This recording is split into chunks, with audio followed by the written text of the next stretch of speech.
पूरक कोण युग्म, तो पूरक कोण जैसे ही आप देखिए आपके दिमाग में आ जाना चाहिए 90 डिग्री। कितना डिग्री? 90 डिग्री। अब वो कैसे वो समझिए। पूरक कोण युग्म, युग्म मतलब जोड़ा, युग्म का मतलब होता है जोड़ा। जैसे आप लोग खरीदते हैं एक जोड़ा चप्पल, मतलब 2 चप्पल रहता है उसमें, तो युग्म मतलब जोड़ा। तो देखिए कोई भी 2 कोण बना दीजिए, मान लीजिए ये बन गया और ये एक बन गया, और ये बड़ा छोटा है, ये इससे ये बड़ा है और ये इससे छोटा है। तो देखिए अब मैं इमेजिनरी तरीके से बनाया हूँ, तो मान लीजिए इसका कोण हो जाता है इसका 30 डिग्री और इसका 60 डिग्री। चलिए इसको 60 डिग्री कर देते हैं और इसको 30 डिग्री।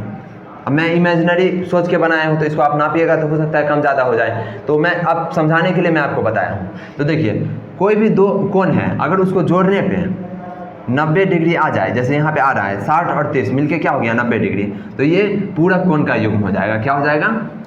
पूरक कोण का युग्म। समझ रहे हैं? मतलब 2 कोण रहे क्वेश्चन में देख लीजिए, दोनों कोण को जोड़िए, अगर जोड़ के 90 डिग्री आ गया तो समझिए वो दोनों का दोनों कोण क्या है? पूरक कोण का युग्म है। यानी ये इसका युग्म है और ये इसका युग्म है। तो समझ चलिए एक क्वेश्चन देके आपको समझाता हूँ। चलिए मान लीजिए अगर आपको एक कोण का वैल्यू दे देता है यहाँ पे 40 डिग्री और आपसे पूछ रहा है इसका पूरक कोण युग्म क्या हो जाएगा, तो आपको पता है दोनों को जोड़ के कितना होता है? 90 डिग्री। तो आप इसको सीधा कर सकते हैं 40 डिग्री प्लस x बराबर 90 डिग्री, तो x बराबर 90 माइनस 40 तो 50 डिग्री। यानी इसका पूरक कोण का युग्म क्या हो जाएगा? 50 डिग्री का कोण। तो 50 डिग्री का कोण आप बना दीजिएगा, या फिर प्रश्न जनरली बनाने के लिए नहीं बोल पूछा जाता है, बस आपको लिखना रहता है। तो 90 में से घटा दीजिए, फिर इसका पूरक मिल जाएगा।